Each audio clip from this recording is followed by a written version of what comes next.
La vérité sur les rumeurs et pourquoi nous devons nous détendre. Parlons de la rapidité avec les ragots de nos jours, plus loin qu'un éternuement dans un ascenseur bondé. Une minute, quelqu'un murmure quelque chose de juteux, et le suivant, tout Internet se dispute comme si c'était la vérité évangélique. La partie folle, la plupart des gens ne s'arrêtent même pas pour demander, attendez, est-ce réellement réel? Avant d'appuyer sur ce bouton retweet. Et juste comme ça, la confusion s'installe, les amitiés deviennent tenues, et soudain, tout le monde cueille des côtés sur quelque chose qui pourrait même ne pas être vrai. Prenez ce qui se passe avec Maurice en ce moment. De nulle part, les gens ont commencé à dire qu'un groupe lui a offert un cadeau fantaisie. Histoire cool, mais où est la preuve? Quelqu'un l'a-t-il vu? Maurice l'a-t-il confirmé? Non. Pourtant, les gens ont couru avec comme si c'était la nouvelle. Imaginez accuser votre voisin de voler votre journal simplement parce que quelqu'un a dit qu'il pourrait avoir. C'est comme ça. Au lieu de répandre des rumeurs comme le beurre sur des toasts, pourquoi pas simplement attendre les faits? Les dégâts de ce genre de choses n'est pas une blague. Qu'est-ce qui aurait dû être un moment heureux, de célébrer le succès de Maurice, s'est rendu dans un débat désordonné sur qui lui a donné quoi et pourquoi. Les gens qui étaient autrefois unis comme des fans se sont maintenant à l'esprit les uns les autres sur une pure spéculation. Et le pire? Maurice lui-même se fait prendre dans le feu croisé. Imaginez travailler dur pour quelque chose, obtenir enfin vos fleurs, et au lieu d'applaudissements, tout ce que vous entendez est ouais. Mais qui a payé ces fleurs? Ce n'est pas un soutien. C'est le sabotage.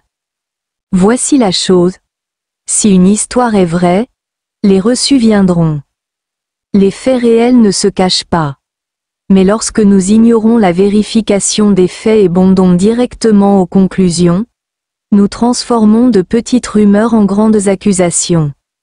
Et une fois que ces accusations volent, elles sont difficiles à reprendre. Avez-vous déjà été blâmé pour quelque chose que vous n'avez pas fait?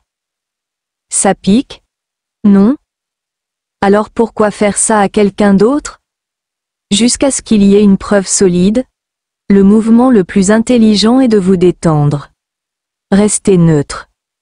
N'ajoutez pas de carburant à un feu qui pourrait même ne pas exister.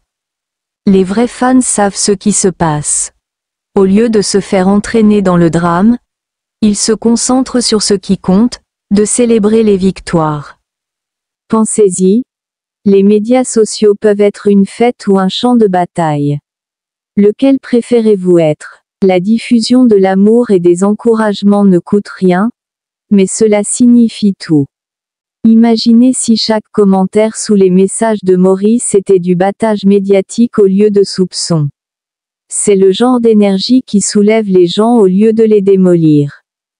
Mais bien sûr, certaines personnes adorent le chaos. Ils sont comme des DJ de potins, des rumeurs qui tournent sur Twitter, les remixant sur Instagram et abandonnant le « thé exclusif » sur TikTok. Et pourquoi? Quelques likes? Un moment d'attention? Pendant ce temps, les vraies personnes traitent des conséquences réelles. Au lieu de remuer le pot, pourquoi ne pas utiliser cette même énergie pour faire quelque chose de positif, comme partager les réalisations de Maurice ou simplement être gentil? En fin de compte, aucun de ces bruits ne compte autant que la paix et les progrès de Maurice. Pourquoi laisser les rumeurs sans fondement voler les projecteurs de son travail acharné? Une base de fans qui est unie et sans drame n'est pas seulement bonne pour lui, c'est bon pour tous ceux qui se soucient vraiment. Ne vous contentez pas de regarder, joins la famille. Appuyez sur ce bouton abonnez-vous et activez vos notifications, afin de ne jamais manquer un moment de l'action. Croyez-moi, vous ne voulez pas être le dernier à savoir.